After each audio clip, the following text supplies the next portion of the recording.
India Today's Gaurav Sawant is now interviewing the anti-tank guided missile team which has destroyed 2 Pakistani bunkers at the border. Listen in.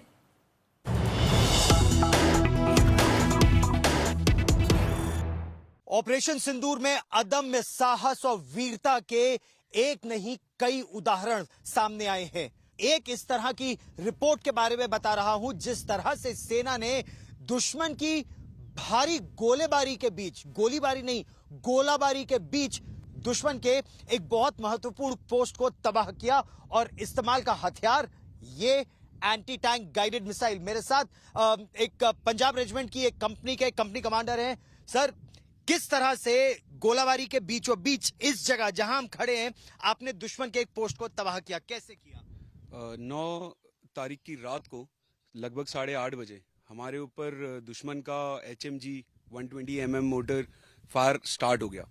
And जैसे ही हमें पहले से पता था कि ये फायर ऐसा कुछ होने वाला है, तो जो हमारी उस समय पोजीशंस थी वो वेल डगन थी, हम डिफेंसेस लिए हुए थे। एंड जैसे ही हमें मौका मिला हम लोगों ने हमारे हथियार जो कि सारे सपोर्ट वेपन्स, RLs और एंटी टैंक जो वेपन सिस्टम है उसका इस्तेमाल करते हुए दुश्मन के ऊपर भारी मात्रा में फायर गिराया। अच्छा, दुश्मन भी यानी पाकिस्तान की सेना अलग अलग पोस्ट से ताबड़तोड़ बमबारी और गोलीबारी कर रही थी। और मैं इस हथियार के बारे में आपको थोड़ा बताना चाहता हूं। ये anti tank guided missile concourse की लगभग 650 मीटर से लेकर 4 किलोमीटर तक दुश्मन के चलते वाहन को, टैंक को, बख्तरबंद गाड़ियों को ध्वस्त कर सकती है। लेकिन इसका इस्तेमाल आपने किया दुश्मन के एक बंकर को तबाह करने में, वो भी गोलीबारी के बीच। ये कैसे किया आपने? पहले से ये सारी लोकेशंस आइडेंटिफाइड थी। नॉर्मल टाइम पे हम दुश्मन की हर एक एक्टिविटी को ऑब्जर्व करते थे, तो वैसे ही हमारा एक टारगेट दुश्मन की एक पोस्ट थी जहां पे ये बंकर था। तो हमें पता था कि ये जो लॉन्चर है वो इतना सक्षम है कि ये एक कंक्रीट बंकर को तबाह कर सकता है।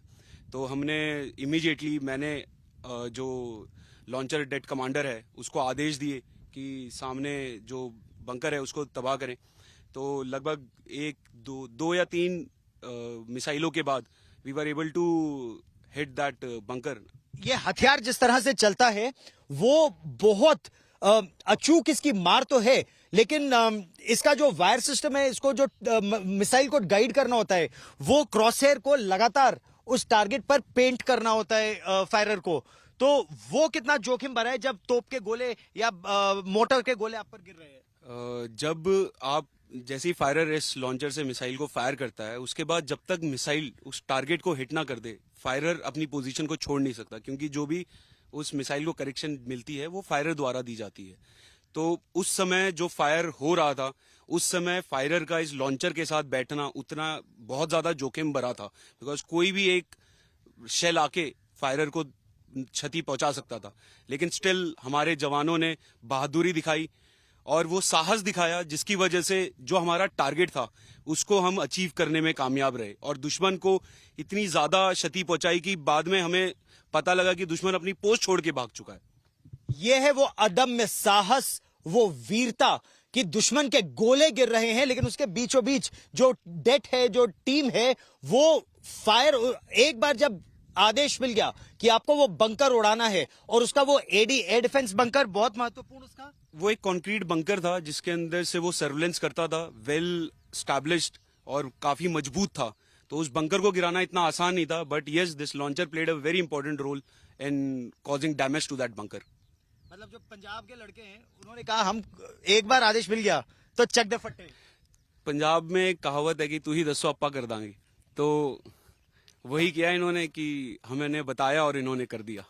तुसी दसो आपा कर देंगे और कर दिया। ये पाकिस्तान ने देख भी लिया।